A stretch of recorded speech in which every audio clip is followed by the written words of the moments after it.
want to welcome to the show Labour's spokesperson for education, Jan Tinetti. Jan, thanks so much for joining us today. Hey, thanks for having me here. Lovely. Have you been with us before at all, ever? Is this the No, first time? I haven't. This is first time. Highlight. This will be the highlight of your month. I'm a long-time watcher, so it's really good being here. You're with us today as the spokesperson for education, as we said. I want to talk to you about school lunches. I've sort of come across a thought today, and I guess I'm in the privileged position that I can expand that thought by asking the people in the houses of power what they think about this. So I'll get to that shortly. But the first thing I want to do is play the comments from the Prime Minister this morning on Michael Hosking on Newstalk ZB, and then have a little bit of a chat about that. And then I've got a couple of questions for you. So let's see what Mr. Luxon said this morning. School lunches, do we actually have a problem here, or is this a pile-on from the unions, the teachers and the media to make David Seymour look bad? Well, I think the bottom line is some of the lunches aren't up to scratch, but Seymour is all across the issue. I've got every confidence he's. When you say they're not up to scratch, what do you mean? Good question. Well, I mean, you get every day we get a story of a particular lunch. Yeah, but why do we get a story every day? We get a story every day because someone's a whiner, don't we? Yeah, maybe not. There's some is there a problems with genuine... Or we get it every day because there's problems every day, Mr. Hosking, but we'll get back to that shortly. lunches, But look, here's the deal. I mean, if you don't like the lunches, actually just go make a marmite sandwich and put an apple in the bag. And as a parent, I think parents should take responsibility for feeding their own kids. I'd rather the state didn't have to do so. It should be a parental responsibility. But the fact is that kids are actually coming to school with no lunch. I'm not willing to let them go hungry. Yeah, but this is what I don't get. So you're hearing from teachers going that hungry kids can't learn, correct? Okay, fair enough. Yep. And when we do something about it, we still whine some more that the cellophane couldn't get done and I'm hiring too many people to distribute them. And the only sympathy I've ever had is they're late. They should be on time. I get that. Beyond that, you're just bitching. You're moaning. Yeah. If you don't want it, don't have it. So, I mean, at what point... if you don't like it, make a sandwich. Right, exactly. So at what point does the government go, if you're just going to complain about this, we'll save the money, thanks very much? Or is there an actual problem that Seymour needs to address? No, there are some lunches that are not up to scratch and some delivery that's not up to scratch. And David and I have talked about it, and he's all over the detail. I have got every confidence he's going to get it sorted. And so he's right to actually keep chasing those issues down and making sure we're getting what we've contracted and the quality of the product, as well as obviously the on-time delivery of it. So that's a reality. But I just say to you, there's always going to be people that are unhappy with school lunches, and I get that. And if you really are unhappy with it, for God's sake, go make a marmite sandwich and put an apple in a bag, just like you and I had. Peter, so some pretty massive neoliberal sort of Tory, austerity, kind of these terrible welfare queens. They can just make a marmite sandwich vibes out of that conversation. But how about before we get to some of these questions I've got, what are your thoughts on what the PM said this morning? I think when I first heard it, I was pretty disgusted. If I'm going to be really, really honest about this, I'm trying not to show my anger, but I guess I can't help that. I am really, really angry. It's almost like you've got somebody there who is the modern day Marie Antoinette. Let them eat cake is basically the modern day, without really knowing and understanding the backgrounds that these young people come from. The fact that it's really hard for them to get food. I don't want to get into the weeds of that, but it's out of their playbook. It's out of their playbook. 30 years ago, just about to the day, Jim Bolger said exactly the same thing to Helen Clark in the House. And we're still having this argument. It's just ridiculous.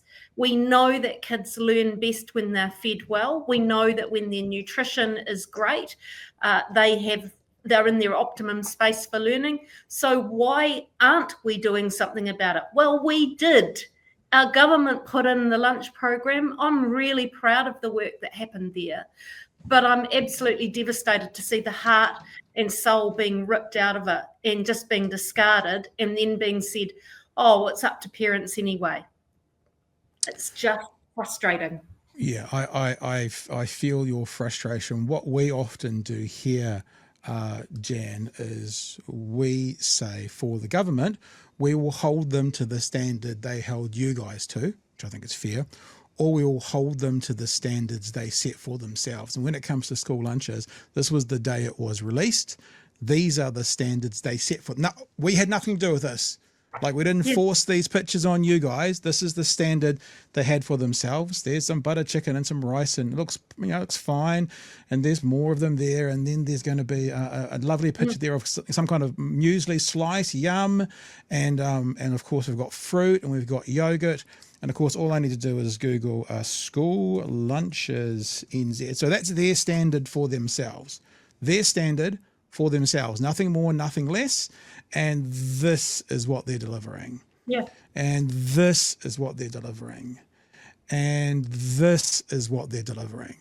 So I think it's completely appropriate that we hold them to the standard they set for themselves, which is all we're trying to do here today. Yeah.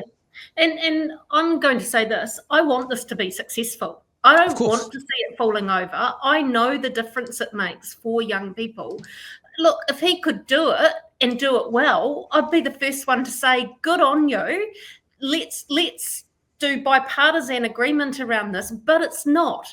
And I know, as someone who oversaw that as the former minister, that it was going right to the stretch as it was.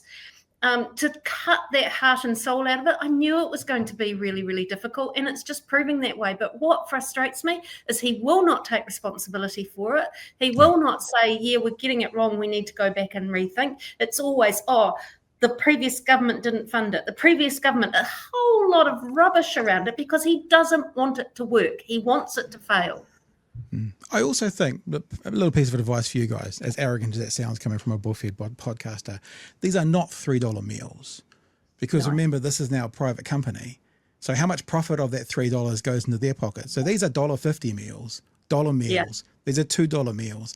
They keep, and when you had all the kind of groups in the community with mums coming in to help, that was all voluntary work. They were kind of $3 to $4 meals. Now they're dollar meals or $1.50 meals. I think we have to continually remind them of that as well.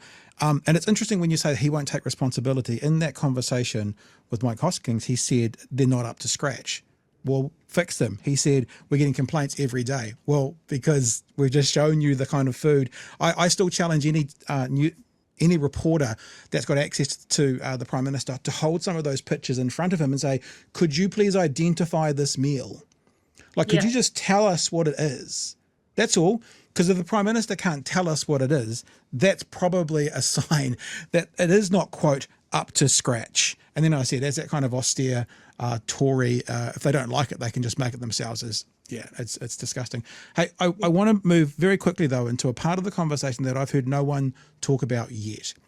And I'm really intrigued by this. I could be way off base. And that's why nobody's asked these questions, because they're just wrong. I've done a bit of research today on our Human Rights Commission. In and under our Human Rights Commission, there is the right to food. That's a right, as says the Human Rights Commission. Under the right to food, it's got the children and their right to food. It says this: children are especially vulnerable to the lack of adequate food. And by the way, for those listening on the audio podcast, this is the New Zealand Human Rights Commission. Because if you look at international ones, it talks sometimes about issues that you'd more see in a third world country. But this is the New Zealand Human Rights Commission. Children are especially vulnerable to lack of adequate food as they need nutritious and safe food to grow. If children and their families are unable to get adequate food, support should be provided, e.g., through school lunches. Food made available through such support should, and then there's a link going off to meet the dietary needs of children. That goes off to the United Nations Human Rights article. Within there is a sector that talks about the rights of children, and amongst other things it says this: if children and their families are unable to enjoy the right to food by the means at their disposal, support should be provided, for instance through school meal programs or food aid.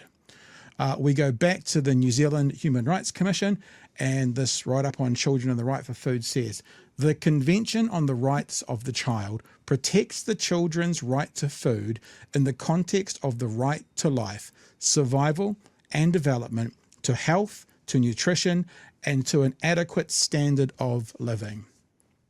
So, Jan, my question is it possible that this government are breaching the rights of these children, the human rights of these children, by not delivering on any of those requirements as per the Human Rights Act 1993? It is absolutely possible, and it is certainly something that needs to be investigated further. The whole reason why the lunch program was started in the first place was because food insecurity was so great going through the COVID times, and government policy can impact upon that, and government policy can make those sorts of areas that are so hard for people better. And that's why the healthy free lunch school program was so important as part of reducing food insecurity. What we're seeing now is we're seeing cost of living really impacting on people, and to minimise the healthy lunch program is a huge part of the growing food insecurity that many of us are seeing out in our communities. So I absolutely believe that there is a fundamental right, as you've pointed out, through the documentation that exists and the acts of Parliament that exist there now, for young people, children, to have food and to have food security. So you are spot on that this needs to be investigated further. And I guess I know what some of the comeback will be. The comeback will be, well, they are providing food, so they can tick that box. But are they providing food which meets, quote, the dietary needs of children? So if it doesn't tick that box, then they seem to be in breach of these children's human rights. And I guess to test it, someone needs to lay a complaint with the Human Rights Commission. I guess we've got people watching right now, maybe people within Parliament. That would be the way to test this, wouldn't you think? Absolutely. It's not something I've personally thought about up until now, but it's something I can look into. But you've got a whole lot of people that you are now appealing to, who I know, because I get emails from the same people telling me about these things. I know that that's something that they will investigate as well. That is the Labour spokesperson for education, Jan Tinetti. Jan, thanks so much for joining us for the first time tonight. Love to have you back. Thank you. Love to be back.